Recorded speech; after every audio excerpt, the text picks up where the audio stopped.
Today, we're talking about one of the most brilliant, most powerful, and most controversial popes in all of history. We're talking about a man who claimed he had absolute authority over every single king on earth, only to have his reign end in a way that, well, nobody could have seen coming. This is the incredible story of Pope Boniface VIII. Okay, so let's set the scene. It's Anagni, a little town just outside Rome. The date is September 7th, 1303.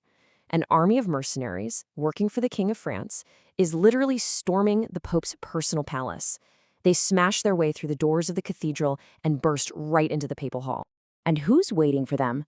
The 73-year-old Pope Boniface himself. But he isn't cowering in a corner, no way. He is sitting on his throne, dressed in his full papal robes, holding the keys of St. Peter in one hand and a cross in the other. And as his enemies surround him, he looks them in the eye and says this, totally defiant to the very end. So, you have to be asking, right? How did this happen? How did the supposed vicar of Christ, a man who believed he held power over every king and emperor, end up being captured and humiliated in his own home? To figure that out, we've got to rewind and take a look at the man himself. You see, this whole story really starts long before that crazy day in Anagni. Because before he was Pope Boniface, he was a man named Benedetto Caetani, and his ambition was matched only by his incredible intellect. Now, to really get Boniface, you have to understand his greatest weapon, canon law. Think of it as the church's own massive, complicated legal system. It governed everything from land disputes to what was considered heresy. And Boniface, he wasn't just good at it, he was considered the absolute master. So his climb to the top was no accident.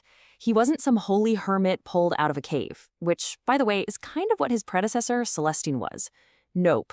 Benedetto was a sharp-as-a-tack lawyer and a political genius who clawed his way up the ladder. And when he was finally crowned pope, he put on this outrageously magnificent coronation, basically a huge signal to the world that there was a new and very powerful sheriff in town. But here's the thing about claiming you're the most powerful person on the planet. Everybody wants to test that claim. And from the moment he became pope, Boniface's entire reign was just one conflict after another. He wasn't just playing defense either, he was actively trying to make the papacy even more powerful. And he was fighting these battles everywhere. He was going head-to-head with foreign kings over places like Sicily. At the same time, he was fighting a literal civil war in his own backyard against the Colonna family, who were one of the most powerful clans in Rome. When they dared to question if he was even the legitimate pope, he didn't just excommunicate them. Oh no, he declared a full-blown crusade against them, treating fellow Christians like they were enemies of the entire faith. But believe it or not, all of those conflicts, they were just the opening act. The main event, the showdown that would define his entire papacy and honestly change the course of European history, was against the powerful King of France, Philip IV, also known as Philip the Fair. And this wasn't just some petty argument over land or money, this was a fundamental clash between two completely different worldviews. On one side, you have Boniface, who believed the Pope was the ultimate authority on earth, in charge of everything, spiritual and worldly. And on the other side, you have Philip, who was building a modern country and believed that inside France, the king's law was absolute. Something had to give. And things spiraled out of control, fast. It started with taxes. Boniface told Philip he couldn't tax the French clergy. So Philip hit back by banning any money from leaving France for Rome, choking off a huge source of the Pope's income. Then Philip arrests a bishop, directly challenging the idea that the church was above the king's law. Every move was an escalation, pushing the other side further and further. This was Boniface's ultimate response, a papal decree, or bull, called Unam Sanctam. And this line right here is the heart of it. He's saying it's not just a good idea to obey the Pope. He's saying it's absolutely necessary for salvation.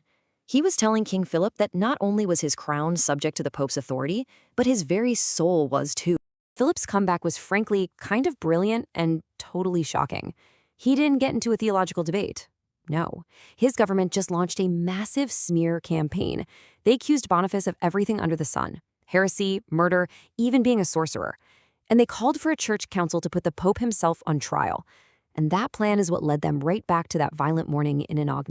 So, the attack at Anagni, the slap, it was the beginning of the end. It became a huge turning point, not just for Boniface, but for the power of the papacy itself. So after 3 days, the local townspeople in Anagni actually rose up and freed the pope. But the damage was done. Boniface went back to Rome, but he was a broken man. He died just 1 month later. Chroniclers at the time said it was the grief which had hardened in his heart that brought on a deadly fever. That infamous slap wasn't just a physical attack. It was a psychological blow he just couldn't recover from. Now, it's really easy to just paint Boniface as this arrogant, power-hungry guy. But his legacy is, well, it's a lot more complicated. He founded the University of Rome and commissioned art from the great Giotto. He created the very first Jubilee year, which brought massive crowds of pilgrims to Rome. But at the same time, he was all about enriching his own family, a practice called Nepotism. And in doing so, he made powerful, bitter enemies who were more than happy to help bring him down. But maybe the most famous judgment against him came from the great Italian poet Dante Alighieri. In his masterpiece, The Inferno, Dante takes a journey through hell. He gets to the circle for people who sell holy offices for money, and he sees a pope stuffed headfirst into a hole in the rock. That pope mistakes Dante for Boniface, asking if he's already arrived to take his punishment. And get this, Dante wrote this while Boniface was still alive. He basically pre-booked him a spot in hell. And what's really important to get here is that Dante wasn't some anti-church radical. He was a deeply religious Catholic, but he felt that Boniface represented everything that had gone wrong with the church.